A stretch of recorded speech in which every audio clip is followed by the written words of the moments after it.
Let's see here.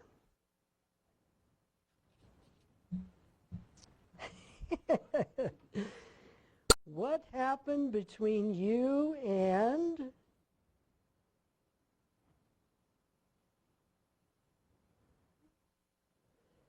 Andy Roman?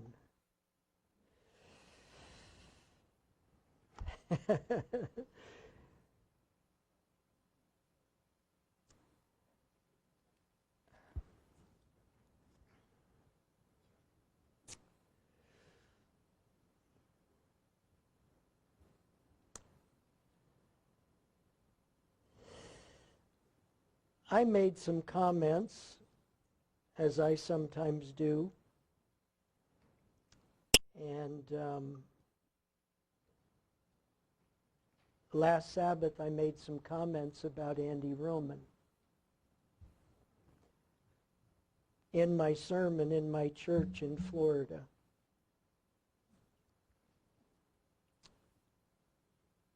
I have known Andy for a long, long time. I've looked at him like he was a little brother of mine. And some people would say that, you know, what I said about him last Sabbath was hateful, or, well, Andy called it insane. But in spite of public opinion, I still do love him. And what I said to him in the sermon last Sabbath was with that motive.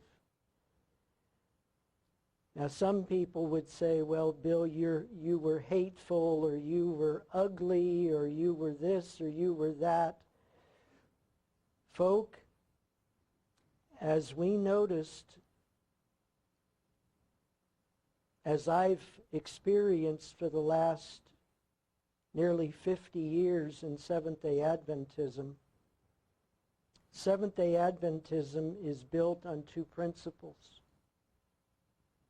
You don't disobey your leaders. You do exactly what they tell you, and you support them in it. And if you don't, then they'll do everything they can to ruin you. Well, before the comments I made last Sabbath about Andy, I was at meetings with Andy about 2 years ago in which we were in a Q&A, and this was in Alabama. There were about 6 of us on the panel, and people were asking questions from the audience. And finally, a gentleman raised his hand and said, we're talking about the apostasy in the church. I mean, that's what all the questions centered around. And so one person raised their hand and said, what should we do about it? Well, the panel, there were 6 of us. The first 3 of the guys to my right, they said, you know, basically, oh, you know, we got to pray for them. And quite honestly, folk, when you're hell-bent on the path the denomination's in today, you can pray till you're blue in the face, and it's not going to help one bit. Because when Ellen White said nothing would be allowed to stand in the way of this new movement, that includes God. God can't even stop the apostasy in Adventism today. He can't. Yeah. What's that? That's right. That's right. So, very frankly, folk, I don't know how to say anything any differently, but I was getting very bothered by the panel's answers. They kept saying, you know, we got to keep them in prayer. They're our brethren. And I'm going, that's a bunch of baloney. They're not our brethren. And I'm not going to pray that God will change them, because he can't, because they don't want to be changed. So finally I raised my hand and I said, I'd like the mic. And I said, folk, there's two things you do with the apostasy and Adventism. Number one is you protest. You get right in the face of your pastor or your elders, and you do it very kindly, but you let them know exactly how you feel about them teaching you that you can be saved in your sins. And you tell them exactly how you feel about them poo-pooing Ellen White or poo-pooing the investigative judgment. You let them know. And you don't like the fact that the pastor never quotes from Ellen White or encourages the ecumenical movement. You let them know that. And what happens is you become the bad guy. Immediately, you're the bad guy. And so the pastor will start to have his eye on you as, oh, that person's divisive and critical and ugly. Well then, folk, when the pastor doesn't change, because he's not going to, then you go up to him and you say, you know what? Until you start preaching the truth, I'm not going to give you another dime in that till. Amen. I said, that's what you do. You protest with your voice, and you protest with your wallet. 3 of the men to my right, they looked at me right there on the panel, and they said, you're a troublemaker. And they folk were present truth. Okay, they're present truth. Well, the person on my left was Andy Roman. And Andy said, Andy got the mic. And Andy, now I'm paraphrasing, okay? This happened over 2 years ago, so I'm paraphrasing some of it here. But Andy basically said, oh no, we can't stop supporting the conference. You know, there's a lot of faithful men in there, and we've got to keep supporting them. And I'm up there on the panel, and I'm going, you know, I wasn't going to disagree with him right there. I didn't want to embarrass him, but I couldn't believe what I was hearing. So after the meeting, we got on the road, and Andy and his wife were driving me back to where we were staying. And I started asking Andy questions. I said, Andy, you know, how could you give that answer? That wasn't correct. We should not be supporting apostasy. Well, Andy defended his position. And I said, Andy, are you involved with the conference in some way? And he said, well, yeah, I work for... I'm a leader in a church in Oklahoma, and I go around and speak in all the conference churches in Oklahoma. I'm going, really? And I told him, I said, Andy, you better watch it, because I know the game they play. They'll suck you in. They'll start making demands that you preach a certain way. And eventually and ultimately, you've got to sacrifice your conscience. I said, I lived it, Andy. His response was, he said, oh, brother, you know, don't worry about me. I've got it well in control. And I thought in my mind, because I realized at that moment that there wasn't anything I was saying that was getting through. That bothered me. That concerned me. So, about a year ago, I had another run-in with Andy. And again, it was over his newspaper. Andy sends out a very thoughtful paper where he talks about apostasy in the church, and he talks about what the leaders are doing to bring about a Sunday law. It's very good material. But I began to notice in his periodical that Andy never calls the people to action. He never calls his readers to action. He never says, you've got to call out what's going on, you've got to protest it, and then you've got to withdraw your funds. He never says anything about protesting. And so I called him on it, and I emailed him, and I said, Andy, your articles are good, but you never have a call to action. And I said, Andy, what are we supposed to do? We can't support that with our time, our presence, and our money, because if we do, we're saying we agree with them. And we don't, I don't think. He wrote back and he said, this has been my position for the last 25 years, and I'm not going to change. So he recently was at the General Conference in St. Louis, and he did an interview with a young man by the name of Jeremy Serrato,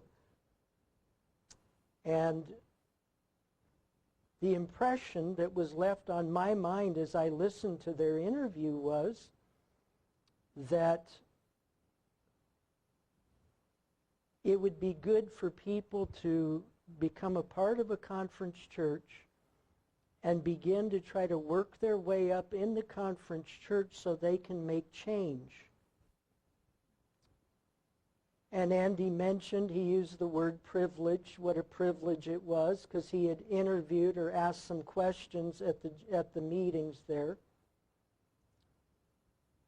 Now, am I saying it exactly the way he said it? No, but I'm getting the gist. You can go back and watch the video. Go back and watch what he said. So I thought to myself through last week, I thought, you know, and when I watched that, I don't know how many of you watch Advent Media Connect. Have any of you seen that? Yeah. Okay, some of you watched that. Advent Media Connect had a clip, had a thing on it about me and about what I said about Andy Roman and how I was totally out of line. And they kept repeating the fact that in my talk last Sabbath that I said, when I heard the talk that Andy and this gentleman did, it made me want to vomit. And Advent Media Connect repeated it 3 times. They said, makes me want to vomit, makes me want to vomit. And I'm going, what is their point here? You know, if they had taken from the very beginning of my comments and gone right through, folk, when I heard Andy talking with that gentleman about St. Louis, I wasn't kidding. I did feel like vomiting. I did feel sick. I was so upset that I had something that I needed to take into where I do my mailing, and I had put it in my office that morning. I was so upset with what I'd heard Andy and this young man talking about, I forgot it and went on to the post office. And I don't do things like that. My life is very regimented. I've got a very, you know, da-da-da-da-da-da-da kind of schedule. So I was very upset. But again, I felt that Advent Media Connects, the way they did it and the way they brought on that other speaker, Lemon, and Lemon saying, well, he should have used Matthew 18.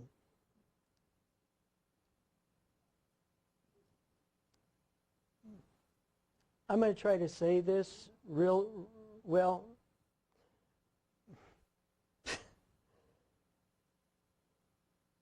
Matthew chapter 18 applies only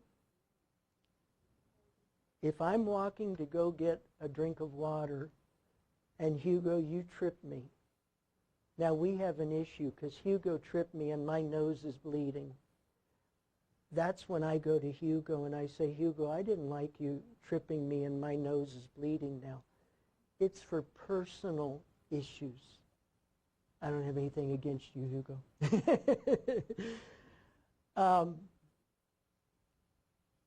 What Andy's done, that's not personal. These are core issues that I've tried to deal with him on 2 other occasions. It's not a personal thing. I'm very concerned about him and his desire to be in the conference. I'm frightened about that. So after I made those comments last Sabbath, I've gotten several angry emails from Andy Roman. And then I think Andy, well, I don't think, I know he put out a rather vicious tirade against me from what other people have told me, because I haven't watched it. I'm not concerned about it, to be honest with you. I cared about Andy. I made a public statement because he didn't hear me when I tried to do it in private. So I did it because I don't want to see him get hurt by the denomination as they have hurt so many other people. So he got mad and he put out a video on his YouTube channel and he put out a tirade on his Advent Messenger magazine or email thing that he sends out, in which he, I guess, said some very unkind things, or I guess what he would say was very truthful things about me. So did I handle it the right way? You know, a lot of people, not a lot of people, but some people have said, well, you know, you should have gone to him. Well, I already had. A couple of times before that, nothing had helped. And, but obviously, what I had to say was not something that he appreciated. And so I hope the very best for Andy, but I am still very concerned about him. So, a one-line sentence question, you got about a 20-minute answer. But I just wanted it to be real clear, because I do care about Andy.